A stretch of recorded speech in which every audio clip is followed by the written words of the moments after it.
Hello, everybody out there. You are tuned in to The Local Lens, the podcast from the Powell County Health Department in Kentucky, Rio, where we go inside our community's experience with the drug epidemic.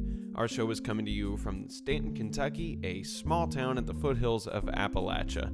And on this episode, we are featuring a friend of ours on the show here at the Powell County Health Department from the Franklin County Health Department, which is Frankfort, Kentucky, which is Kentucky's state capital. We are pleased to have with us on the show Miss Amelia Berry. I'm Amelia Berry. I'm the project director of Just Say Yes, which is a primary youth substance use prevention project in Franklin County, based at the Franklin County Health Department. Yeah. And where we are sitting right now, you're looking at the Capitol Dome. Yes. Right out the window. Yes. It's under construction, is that? It is under still? construction. Yeah. The dome is under construction, so Oh. it's not the beautiful, as beautiful a view as it normally is. And Amelia is joining the show today to tell us about this program she's involved with at the Franklin County Health Department called Just Say Yes. And to put it most basically, Just Say Yes is trying to prevent kids from using substances and abusing substances in the first place. And they are basing their program off of the Icelandic Prevention Model, which you may or may not have heard that from a few years ago. It got a really big news cycle. And in Iceland, this approach worked remarkably well. And so far, Franklin County is seeing that it is working really well here too. So we're going to be learning all about that program and what they're doing and what they're finding out about their own community. And it's pretty interesting, but it's a long run to get there. There are a lot of details involved here. Well, thank you for tuning into The Local Lens. I'm your host, Nate Brooks. These are our people using our voices, telling our stories, because no one sees it like we do. When did you start on this project? I know you joined the health department back in 2020, but Yes. How long has this project been going on? Well, so the roots of it go back to 2018. Okay. But at that point, the roots were, learning about Iceland's experience, and the hook for us was the investment in out-of-school time activities and really making those accessible, widely available, and of high quality at the population level, and kind of how that impacted their substance use. So at that time, I was executive director of an organization called Yes Arts, and had that project started following the overdose death of the daughter of a local artist, Doris Thurber, in 2015. And she was 22 years old, Amaya Rose Thurber. And it's a beautiful name, too. Yes, yeah. Yes it is.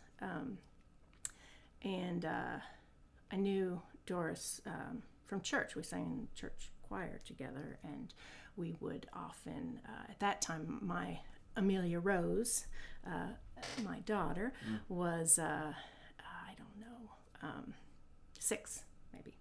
And we would talk about, her experience with Maya.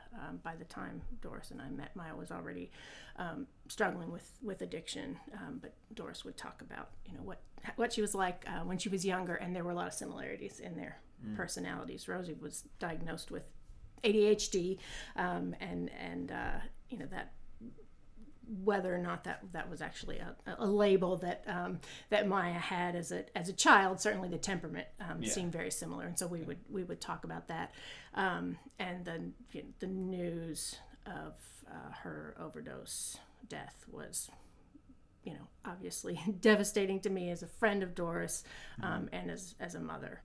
It was about a year after Maya's death that Doris and two other artists, Joanna Hay, who's a filmmaker, and Jennifer Zing, who's another visual artist, got together and had the idea of a partnership with Franklin County Drug Court to bring the arts as a tool in the drug court program for women in early recovery.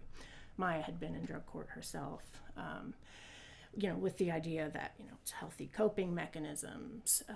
It's, can help you connect with other people, finding positive ways to feel good, as well as self-expression and sort of sometimes a way around things that might be hard to put into words, but can be expressed in other ways. So that was the focus of what was then called Hands Healing Hearts, and that was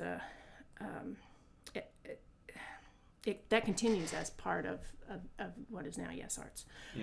But we realized pretty quickly, it was within the first year of that project, that just how tenacious a beast this opioid addiction in particular is, and many of the participants had relapsed within like I said, the first year, and so that was devastating to all of us, and also got us thinking both about bringing in more evidence-based resources to the recovery portion of the project, and also prevention.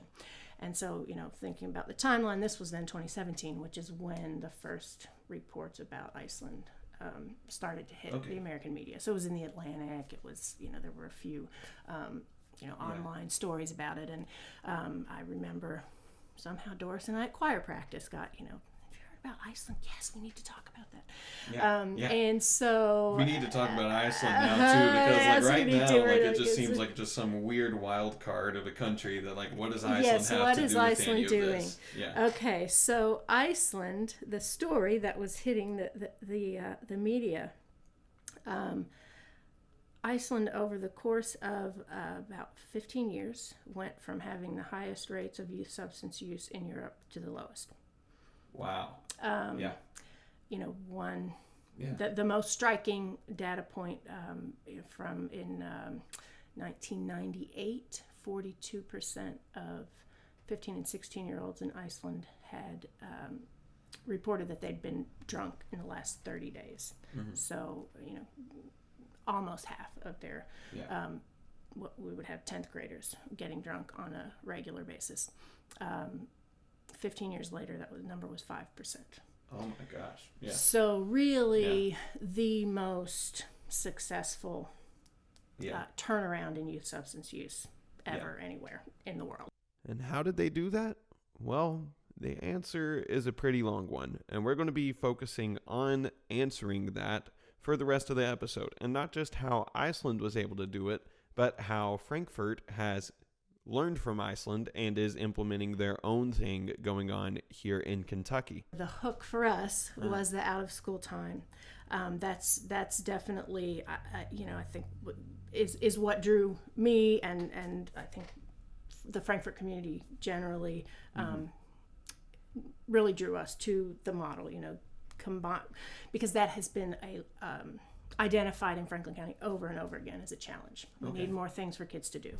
I went to high school here. It was the same refrain then, and there have been community needs assessments, and it's always one of the top needs identified. So there was already sort of seed planted in everyone's mind, and then to see just at a time when our opioid deaths were just getting more horrifying by the year, to see that perhaps a long-term solution to that problem might also be something that we want to do anyway, and that would have all kinds of other benefits for the community.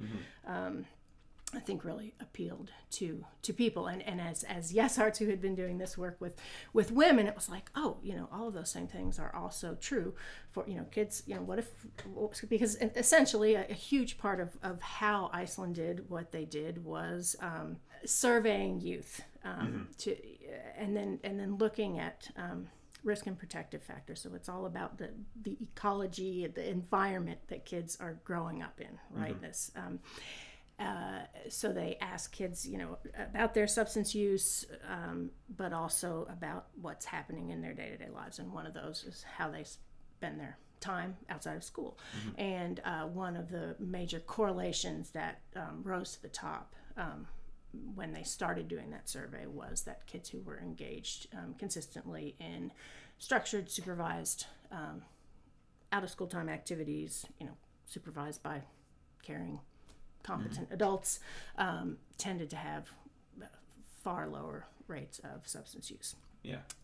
Which we've got on quotes through this show in the past, people being like, the reason we started doing drugs in the first place was because what else were we going to do? What else were we going to do? Yeah.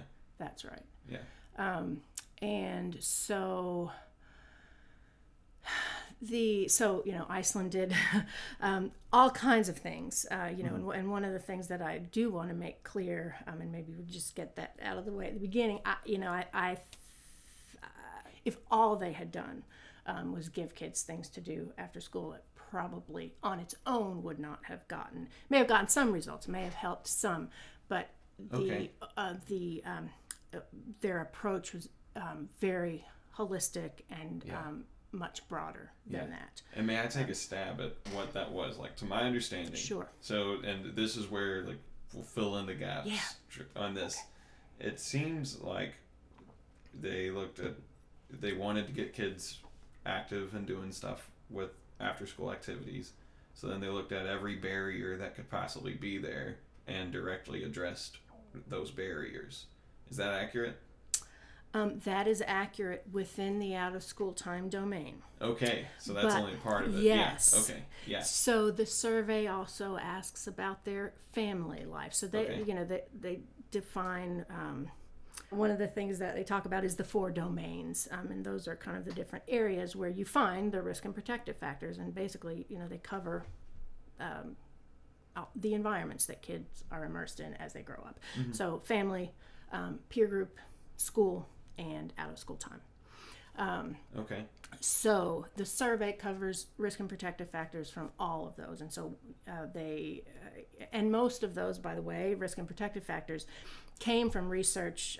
They came from research all over the world, but the United States has been the hub of most of that research. So the foundational research that gave rise to this approach is based largely on North American contexts. Yeah. So these are things that are true here as well as in Iceland. Yeah. So they asked questions about things that all this research had shown were either increased kids' risk or decreased their risk. And then they asked about those in the survey. So in the Icelandic survey early on, one of the findings from the family domain was that kids who spent less time with their parents were more likely to use substances. Okay. And so, so there was a huge parent education and engagement piece of their work. Early on, that really focused on the messages were spend more time with your kids, working at the policy level to make it more possible for parents to. So just like you said with out of school time, there's wanting to change that environmental factors for kids, and what is it going to take to do that? Okay, in this case, it's going to take change behavior in parents. Mm-hmm. So there's messaging. There's also policy, perhaps resource allocation, and so that then through their data, they were able to see the changes in those risk and protective factors. Usually even before they saw the drop in substance use, right? Now, this topic of how do you set up a policy to encourage parents to spend more time with their kids, that is a very interesting topic to me, but we seriously just don't have the time to get into that right now. And unfortunately, that's going to be the case with a lot of the topics that we start to hint on in this episode. But really, this episode is going to end up being a whole big picture of how do you set up policy, how do you set up government action to support good life in your communities. That's what we're going for. And we're just going to have to accept that we're going to have to breeze over some really interesting details on the way to making that big picture something that we can see.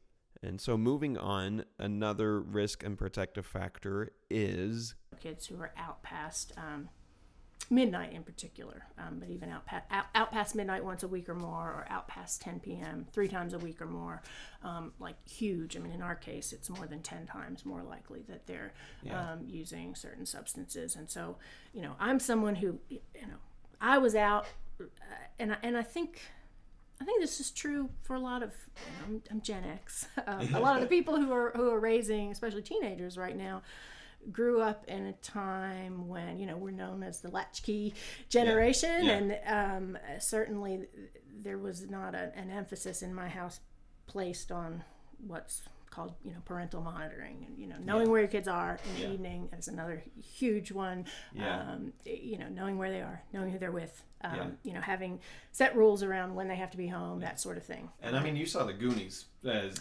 like, that's just the example of parenting. Yes, that was sort of, and yes, and it's, gosh, it's so tricky, because our whole context is quite tricky, but at the time that I was just starting this, there were the mommy wars, and there's helicopter parenting versus free range parenting, and this is a little different than that. I as I've educated myself, I'm not a believer in helicopter parenting in terms of not letting your child fail, but learning about just how protective it is, how much it lowers their risk, just knowing where they are and who they're with. And furthermore, how much doing that for your children actually helps other children. And this was something that I experienced in high school here when I moved to Franklin County. Again, I had sort of been all over the place, and I had actually been in juvenile detention when I was in Cincinnati and was on not a good path. Moved here to Franklin County, made some was attracted to the same sort of crowd right off the bat. And one of the things that happened is I was encouraged. I was at a small high school, Frankfurt High School, encouraged to join the basketball team, come to track practice. It was a small school. They wanted everybody to, they needed bodies. And I remember the first day of basketball practice was in 9th grade, never even held a basketball before I clutched it to my chest and ran down the court like a football. That's incredible. And they let me play, for 4 years. I was on the freshman team, I was on the JV team, and through that, and through being involved in clubs, and I fell in with a group of kids, and we were there were 5 of us. I think half of us had, 3 of us had single parents. One lived in the projects.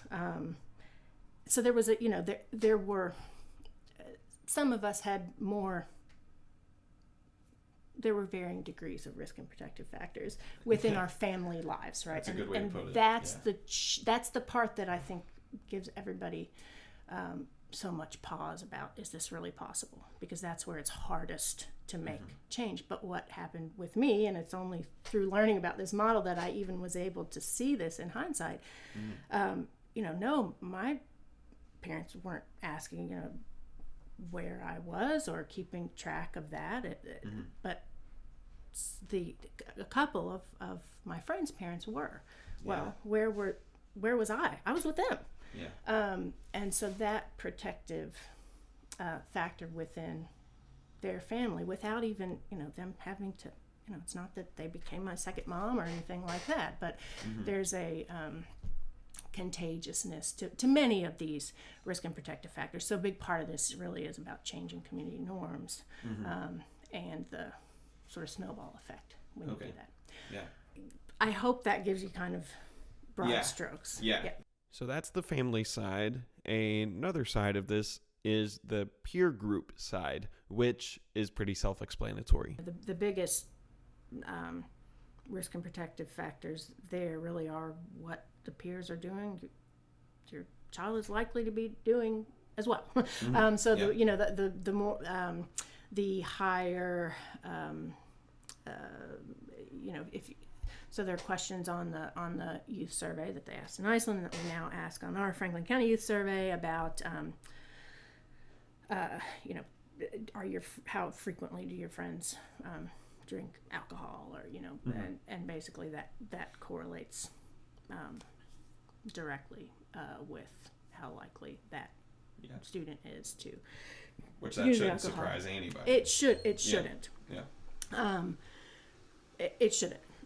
So, but there again, if you, again, people say, well, we can't, there's these kids that, we just can't reach, and there's always going to be, but if you take the overall level of use, I mean, it's almost, I think about it a little bit like COVID, it's like if it's everywhere, then there's a whole lot more likelihood that any individual child will be exposed and susceptible to catching, and it's not, that's not a perfect metaphor. So these 4 domains, which once again are family life, peer groups, in school, and after school, you can look at these 4 big areas of a kid's life, and you can start to really kind of accurately calculate what their risk is for some really bad outcomes, and one of those being developing a substance use disorder. So Franklin County started off with measuring this, and they measured it by surveying the kids and kind of finding out what their starting point was. So before Franklin County stepped in to try to change anything, they were gauging where they already were in the process and see what some of the truths were in Franklin County. I mean, in Franklin County, how it's worked is, our data in 2020 showed that 9th and 10th graders who are participating just once a week, or once a week or more, in some kind of structured out of school time activities were significantly less likely to, vape, have been drunk, and to have ever used cannabis. And so those, so I never talk to anybody without sharing that, and that's sort of, that's the why that we keep in front of everybody. So we were just told that the kids who are participating in after school activities are doing less drugs in Franklin County.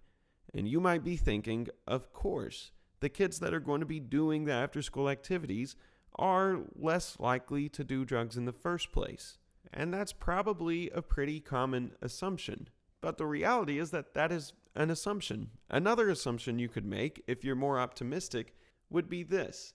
If kids do less drugs if they are involved in after-school activities, then if we get more kids doing after-school programs, then they'll do less drugs. It doesn't matter who the kid is. If they're doing an after-school program, then they're less likely to do drugs. Iceland did this and saw stellar results. Like we heard earlier, they saw them go from having the highest rates of teen substance use to the lowest in just a decade and a half. And if you do it right, then you should be able to do it in Kentucky too. Essentially, that is what we're trying to do with this program. Just Say Yes is seeing if that same approach that worked in Iceland already will also work in Frankfurt. And their early data shows that it's got a good chance of working. But now the challenge is still to get kids to do more after-school activities. How can we do that? Well, that's what we've got coming up now. And it's through using something called a Yes card. So then we did this intervention called the Yes card, which we can talk about. A year later, what we were able to do is look at the school where we did that intervention, compare the same data point, how often are you participating, to the other schools, and then the same thing, share, look, this is how we worked on this, and the results, the pilot school, where we did the Yes card, the weekly participation in arts, so that's art, music, drama, dance, increased 80% at the pilot school. This was between fall 2020 and fall 2021, so we knew there would be an increase generally across the board because of the way things had progressed with COVID, and there was, but for both arts and sports, the increase was 3 times bigger where there was the Yes card. So, and that's where having the solid research part of it is so important, and that's also where it helps snowball everything too, because now Clark County's going to see that and be like, okay, we've got to get on this and we've got to catch up because Franklin County's done it and it's working there. Well, and even locally, to be able to say, I mean, the Overdose Data to Action grant through Kiprick. Which is the same program, that's the same thing that funds the local LINs too. Like this is all, So, those monies largely funded this Yes card intervention. So, and it was structured as a pilot for, started out as 3 years and was expanded to 4-year pilot of this concept. So the Yes card is at the base of the Just Say Yes program. So what exactly is the Yes card, though? The Yes card is a debit. It's an online debit card. Okay. That can be utilized at certain approved providers, so activity providers. So. Ceramic studio, dance studio, batting cage practice place, our local Parks and Rec department, the school athletics and activities for our pilot school. Finally got them on board this past year. They weren't set up to accept credit cards before then, so once they did that, we were able to have them included. We now have very close to 30 different providers, and each of those has signs an agreement with the health department to meet certain standards, and once they've done so, then this card will be sort of activated on their processing machinery apparatus, and then kids who are issued a card can use the Yes card to pay for activities. And the Yes card is currently funded entirely through the CDC Overdose Data to Action grant from. So we're a mini grantee like Powell County from Kiprick. Which Kiprick is the Kentucky Injury Prevention Research Center, which is a mouthful, but that is a subset of the University of Kentucky, which is a publicly funded university, which is part of the government, which this just shows that the government is now helping to pay for kids to do things, which is incredible, and it looks like it's working.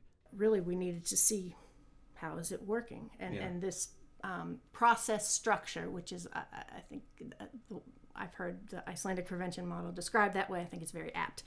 This process structure allowed us to monitor that very effectively in order to determine whether it's worth continuing. And I honestly, I did not expect at all to see those kind of results within 1 year, just because we were barely implementing. And from my standpoint, compared to what we would have done absent the pandemic, there was so much we couldn't do. It was so much harder to reach kids. That was, the programs offered were, much more limited. Everything was so inconsistent. Utilization, getting parents to sign up, getting kids to use it, all of that was such a challenge. But even within those conditions, it made such a big difference. And then we just recently, there's it's not published yet, but there's an article currently under peer review that the Icelandic researchers that we're working with actually wrote. They let me be a co-author on it. It's the easiest thing I've ever written. But they did some additional analysis with our data and found that effect was amplified for students of low socioeconomic status across the board for arts and sports. For the arts piece, kids who identified as gender non-binary, the effect was amplified for them, and then African American students experienced a bigger benefit in the sports realm. Okay. So that's, those were all questions that that our team had going in. It's essentially a voucher. So a lot of times what we worry about is that it won't, it won't be used by the people who maybe most to the groups that you're trying to target from a health equity standpoint. And I've also asked some people, including some parents who are low-income parents whose kids have a yes card, and say, what do you think about this? Like, should this be means tested instead of a universal benefit? And I've had several of those conversations, and everybody's like, no, then there'd be a stigma to use it. So that's one, reason for no. Okay. And there are several others. Number one, just I think the administrative cost of determining eligibility, having people jump through hoops, would be substantial. And the more of those hoops you have, it's exactly the people who would qualify under a means tested scheme that would have the most trouble meeting those hurdles. But also, from a sustainability standpoint, I think, as we look here in Franklin County, how are we going to continue this? How are we going to hopefully expand it to all of the, starting with hopefully all of the middle schools? Okay. Having it be something that benefits everybody. Just historically, actually, early on in this process, before we ever, got this funding, I remember talking with someone who'd been worked in the mayor's office in Lexington, and she talked about it, some kind of out-of-school program that they'd done for summer programming in Lexington that was not too different, and she said it didn't have the political support among the population because it was seen as for those people. It wasn't for, and as much as we might like to think, well, people would understand, the different needs, but that's not the reality. And so, from a certain standpoint, it doesn't matter whether it's the right thing to do or not. If it can't be, if it won't be supported without that, without the public's support, then it won't happen for anybody. And that's where the data comes in too, that just like, you can't argue with the numbers that it is. Like, you can argue with whatever intention there is. And that was one of the first thoughts, like when you first started telling me about the Hands Healing Hearts program, was that like, it would be a very tough sell to anybody that just doesn't care about art. Like why would anybody agree to letting like tax money be spent on something that you just don't see as worthwhile? Yes. What's your response to something like that? Well, I think you're exactly right. That's where the data really helps, because we were very fortunate with Hands Healing Hearts. Again, with this being a small community, we had support from pretty high places within the community to at least give that a try.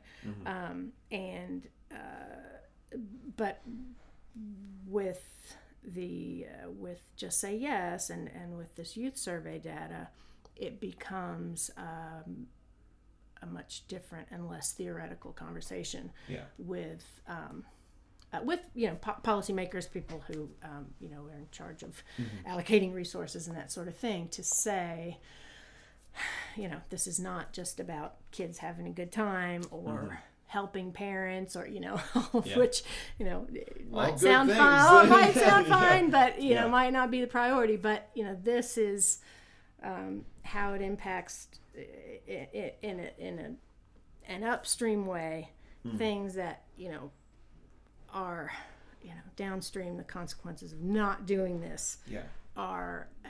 I know you all are experiencing the same in Powell County, but it's impossible to quantify the damage. It's so much more than the loss of life would be more than enough on its own. The physical health impacts short of losing life would be more than enough. But everything from the children growing up without their parents to the strain on 90 plus percent of our local criminal cases are either drug cases or they're directly related to drugs. So the strain on every public system, I served on the school board, the strain on our schools and how that affects not just the kids who are directly impacted, but everybody else. And because, and in a sense, then you not only are not doing those things, but you're sort of you're in an unvirtuous cycle where you're more likely to cycle. The problem is more likely to actually get worse because you have less capacity, fewer resources to invest in basic, quality of life, which is another part of the, the beautiful thing, particularly about the after-school programming piece of this, is there are lots of other reasons that that it's a good idea, that someone might support it. So this is the real meat and the real protein behind an approach like this to me. By using this kind of approach where you are just investing in the quality of life for kids and for people in an area, then you bring on just so many improvements. You're making life better for so many of your people, and that compounds on itself and it rolls over and it extends into other areas of life. And if you want to talk money, then it ends up translating into higher tax revenues, higher incomes for your people, because your people are doing better work and your people are going to be more excited to be working. They're going to be more excited to be alive. There are countless reasons to get behind something like this, like she was just saying. And we continue this conversation in our next episode. But for now, you'll just have to keep in mind that Franklin County is trying to see what happens if you meaningfully invest in giving your kids something to do. It'll be a long time before we really have answers. It'll be several years before we see the true results of this. But immediately, things are looking pretty promising. So thank you all for listening to this episode of The Local Lens. Huge thank you to Amelia Berry and the rest of your team at Franklin County for doing what you're doing. We see you. We're supporting you. We love y'all. Keep it up, y'all. And thank you everybody for listening. This is The Local Lens. These are our people using our voices, telling our stories, because no one sees it like we do.